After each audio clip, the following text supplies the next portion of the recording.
জামালপুর উচ্চ মাধ্যমিকে কৃতী ছাত্রছাত্রীদের সম্বর্ধনা জ্ঞাপন। জামালপুর ব্লক তৃণমূলের কংগ্রেসের পক্ষ থেকে। জামালপুর ব্লকও পিছিয়ে নেই উচ্চ মাধ্যমিকের নাম্বারে। এই বছর পূর্ব বর্ধমান জেলার সিএমএস স্কুলের ছাত্র রূপায়ণ পাল উচ্চ মাধ্যমিকে প্রথম হয়েছে। তার প্রাপ্ত নাম্বার 497। মাত্র 2 নম্বরের জন্য প্রথম 10-এর মধ্যে মেধা তালিকায় স্থান হয়নি। জামালপুরের সর্বোচ্চ প্রাপক পর্বতপুর, জামালপুর ও অমরপুর স্কুলের। পূজা ঘোষ, তার প্রাপ্ত নাম্বার 486। এছাড়াও রিঙ্কি কর্মকার 472, সৌম্যদীপ সাধুকা 468, সৌম্য হালদার 466, পরমা হালদার 464, শ্রেয় পাত্র 464, কিংশুক দাস 462, কিষান ঘোষ 458, সুচন্দ্র অধিকারী 454। এরাও ভালো রেজাল্ট করেছে। এই কৃতী ছাত্রছাত্রীদের সম্বর্ধনা ও শুভেচ্ছা জানাতে তাদের বাড়িতে উপস্থিত হন বিধায়ক অলোক কুমার মাঝি, ব্লক সভাপতি মেহমুদ খান, এসসি সেলের সভাপতি উত্তম হাজারি, আনোয়ার সরকার সহ অন্যান্য কর্মীরা। জামালপুর ব্লকে আমাদের 10 জন সব থেকে ভালো নাম্বার পেয়েছে। সেখানে আমরা 10 জনকে আজকে সম্বর্ধনা দিলাম।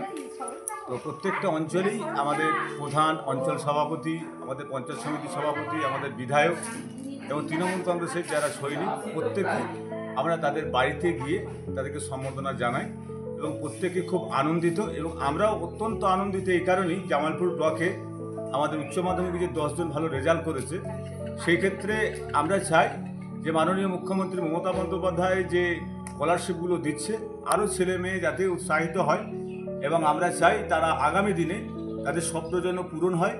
এবং আমাদের মুখ্যমন্ত্রী মামাটি মানুষের সরকার বিভিন্ন শিক্ষা খাতে চেষ্টা করছেন তাদের পাশে থেকে তারা যেন জীবনে প্রতিষ্ঠিত হয়। সেই ক্ষেত্রে আজকে আমরা জারগ্রামে আমাদের মোহনপুর গ্রামে এখানে 472 আমাদের রিঙ্কি কর্মকার ও নাম্বার পেয়েছে, ওনাকে সম্বর্ধনা দেওয়া হলো। এবং আমাদের এখানে 484 আমাদের পেয়েছে পর্বতপুর। এবং সবথেকে আনন্দের বিষয় আমাদের দুজন ওনার 3টে মেয়ে যে 2টো মেয়ে এই উচ্চ মাধ্যমিক দিয়েছে, দুজনেই কিন্তু 1 নম্বরে কম বেশি। অত্যন্ত ভালো লাগলো, ওনার বাড়িতে গিয়েছিলাম এবং তাদের যেন আরও ভালো পড়াশোনা করে তাদের আশা আকাঙ্ক্ষা যেন পূরণ হয়। মেহমুদ খান বলেন, এই কৃতীরা শুধু আমাদের জামালপুরের নয়, সারা দেশের গর্ব। আগামীতে অবশ্যই এরা প্রতিষ্ঠিত হয়ে দেশের ও দশের মুখ উজ্জ্বল করবে। রাজ্য সরকারের যেভাবে মেয়েদের শিক্ষায় নজর দিয়েছেন তারই ফল পাওয়া যাচ্ছে। আজকে মূলত আমাদের উচ্চ মাধ্যমিকে যারা কৃতী ছাত্রছাত্রী তাদের আমাদের সম্বর্ধনা দেওয়া হলো জামালপুর ব্লক পক্ষ থেকে।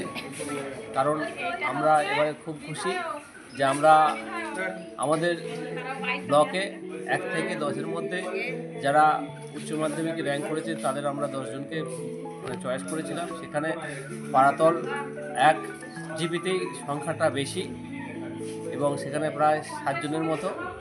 আর সেই জায়গায় আমরা খুব খুশি যে 10 জনের মধ্যে 8 জন মহিলা।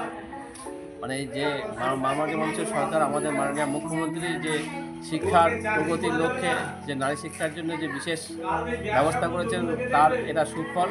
আমি ধন্যবাদ জানাই পশ্চিমবঙ্গের মাননীয় মুখ্যমন্ত্রীকে যে এই প্রকল্প শিক্ষার ক্ষেত্রে নতুন প্রকল্প চালু করার জন্য আমাদের বিশেষভাবে মেয়েরা এগিয়ে যাচ্ছে।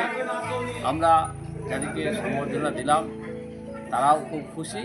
আমরা তাদের উজ্জ্বল ভবিষ্যৎ কামনা করছি। তারা যেন বড় হয়ে তারা নিজেদের মতো করে তারা এগিয়ে যেতে পারে এবং সমাজের কাজে লাগে, দেশের কাজে লাগে। তার জন্য আমাদের সবসময় তাদের আশীর্বাদ থাকবে, তারা যেন এগিয়ে যায় এবং বড় হয়। বিধায়ক অলোক কুমার মাঝি বলেন, মুখ্যমন্ত্রী মেয়েদের এগিয়ে যাওয়ার জন্য বিভিন্ন প্রকল্প চালু করেছেন, তারই জন্য আজ মেয়েরা এইভাবে এগিয়ে যাচ্ছে। তিনি সকলের উজ্জ্বল ভবিষ্যৎ কামনা করেন। কৃতীরা এই সম্বর্ধনা পেয়ে খুবই খুশি। তারা কেউ ডাক্তার বা কেউ নার্স হতে চায়।